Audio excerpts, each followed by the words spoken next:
Hello students, तो कैसे हो आप लोग? उम्मीद है अच्छे होंगे। तो आज मैं फिर से कुछ नए टॉपिक के साथ आपके सामने हाजिर हूं और वो टॉपिक है हमारा electric field due to a plane sheet. तो आज हमें इलेक्ट्रिक फील्ड वाला जो पोर्शन है वो कंप्लीट करना है। उसके बाद हमें पोटेंशियल वाला भी पार्ट देखना है।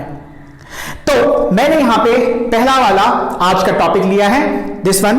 ओके, सो इस शीट के वजह से हमें क्या फाइंड करना है? फील्ड फाइंड करना है, इलेक्ट्रिक फील्ड फाइंड करनी है। तो जिसकी सरफेस चार्ज डेंसिटी कितनी गिवन है? सिग्मा गिवन है। ओके, तो यहां से क्योंकि एक शीट है, पतली सी शीट है, इस पतली सी शीट के वजह से अगर आप देखें तो ये बहुत ही पतली सी शीट है ना, लाइक एक पेज है ना। उस पेज के वजह से अगर चार्ज रखोगे तो चार्ज के वजह से इधर भी फील्ड आएगा और इस साइड में भी फील्ड आएगा। तो हमें वही फील्ड फाइंड करना है। ओके, सो मैंने क्या किया, यहां पे गॉस लॉ, क्योंकि हम लोग गॉस लॉ का ही एप्लीकेशन देख रहे हैं तो हमें क्या करना है, यहां पे गॉस लॉ का अप्लाई करना है। तो मैंने एक सिलिंड्रिकल रीजन ली जहां से हमारा क्या हो रहा है, फील्ड पास हो रहा है। ठीक है ना, इस सिलिंड्रिकल रीजन से यहां से क्या होगा, इलेक्ट्रिक फील्ड इस शीट के परपेंडिकुलर निकलेगा। तो इधर भी निकल सकता है और इधर के डायरेक्शन में भी निकल सकता है। तो मैं गॉस लॉ यूज करता हूं। अकॉर्डिंग टू गॉस लॉ क्या कहता है कि closed integral of E dot D S which is equals to Q in divided by epsilon naught. Okay, so अब सर ये वाला एरिया, ये जो शीट है इसके वजह से फील्ड कितनी एरिया पे आ रहा है? तो अगर देखा जाए तो यहां पे इतनी सी चार्ज को हमने कंसीडर किया कि इस गॉसियन सरफेस के अंदर कितनी सी चार्ज है, ये वाला क्रॉस सेक्शन मान लो, तो इतनी सी चार्ज है। ठीक है, तो क्यू इन आ जाएगा वहां से और फील्ड इधर भी जा रहा है और इधर भी आ रहा है। तो ये वाला एक एरिया हो गया और इस वाले एरिया पे भी फॉल कर रहा है फील्ड, इस वाले एरिया पे भी फॉल कर रहा है, वही फील्ड है, उसी चार्ज की वजह से फील्ड है। तो सबसे पहला हमें क्यू इन फाइंड करना है। तो मैंने क्या किया, यहां पे क्यू इन फाइंड की। कैसे? देखो सर, ये सिग्मा है और अगर मैंने इसका एरिया एस नॉट मान लिया, इस वाले का भी एरिया एस नॉट होगा क्योंकि सिलेंडर का हमने क्रॉस सेक्शनल एरिया कंसीडर किया है, तो ये भी हो जाएगा। एंड इलेक्ट्रिक फील्ड का डायरेक्शन क्या है, इसके परपेंडिकुलर, तो एरिया वेक्टर और इलेक्ट्रिक फील्ड के बीच का एंगल कितना है, दैट इज 0 डिग्री। तो 0 डिग्री मिल गया। एंड सरफेस चार्ज डेंसिटी हमने कितना कंसीडर किया है, सिग्मा कंसीडर किया है। तो this becomes sigma into S naught, where S naught is area, cross sectional area. अब ये वाला क्योंकि क्लोज इंटीग्रल है तो सर इस वाले पे होगा क्या, इधर होगा क्या? क्या इधर होगा क्या? इधर तो हो नहीं सकता क्योंकि यहां पे एरिया वेक्टर अगर इधर हो गया तो इलेक्ट्रिक फील्ड और एरिया वेक्टर के बीच का एंगल कितना हो जाएगा, 90 डिग्री। तो कर्व सरफेस की वजह से नहीं आएगा, जो फ्लैट सरफेसेस है उनके वजह से आएगा। और फ्लैट सरफेस का मैंने एरिया कितना कंसीडर किया है, एस नॉट कंसीडर किया है। तो नाउ तो मैं कह सकता हूं यहां पे E और DS के बीच का एंगल कितना है हमारा, 0 डिग्री। तो E इंटू ये एरिया कितना है सर, ये वाला एस नॉट एंड ये वाला एस नॉट, इतना ही फील्ड, इसी चार्ज की वजह से फील्ड दोनों में जा रहा है। इट मींस मैं कह सकता हूं ये एरिया हमारा टोटल एरिया कितना है, 2 एस नॉट या ट्वाइस एस नॉट है। एंड इक्वल टू हमने इज इक्वल टू कितना है हमारा, sigma S not. This is sigma S naught divided by epsilon naught. This S naught gets cancelled out. So electric field can be written as sigma divided by twice epsilon naught. So this is the field we can get here. इस sheet के वजह से हमारा field कितना मिल रहा है, sigma upon twice epsilon not. तो ये तो हमारी एक पतली सी शीट की वजह से थी। अगर ऐसा ही एक मैं कंडक्टर कंसीडर करूं तो कंडक्टर की वजह से कितनी फील्ड आएगी वो हमें नेक्स्ट टॉपिक में आज ही अभी देखना है। ओके, सो सी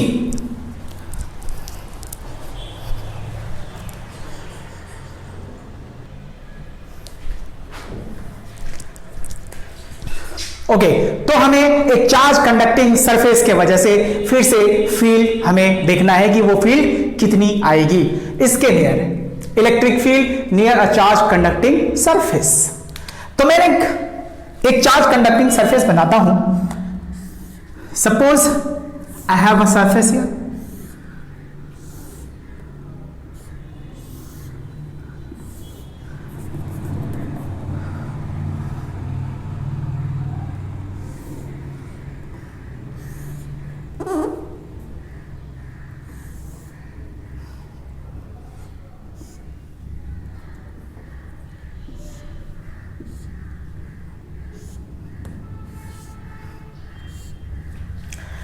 चार्ज कंडक्टिंग एक सरफेस मैंने बनाई एंड आपको पता है कि कंडक्टर को अगर चार्ज दिया जाए तो कंडक्टर पे चार्ज कहां पे रिसाइड करता है, एक्सेस चार्ज कहां पे रिसाइड करता है, वो सरफेस पे रिसाइड करता है, इनसाइड पे चार्ज रिसाइड नहीं करेगा। तो यहां पे देखा जाए तो चार्जेस कहां पे रिसाइड कर रहे हैं, सरफेस पे रिसाइड कर रहे हैं। तो यहां पे हो गया लाइक दिस, ये हमारा सिग्मा हमने चार्ज दिया है इस पे, सिग्मा प्लस प्लस, ओके। तो यहां पे भी लाई कर रहा होगा, इस वाले सरफेस पे भी लाई कर रहा होगा, ठीक है, यहां पे लाई कर रहा होगा, यहां पे भी लाई कर रहा होगा।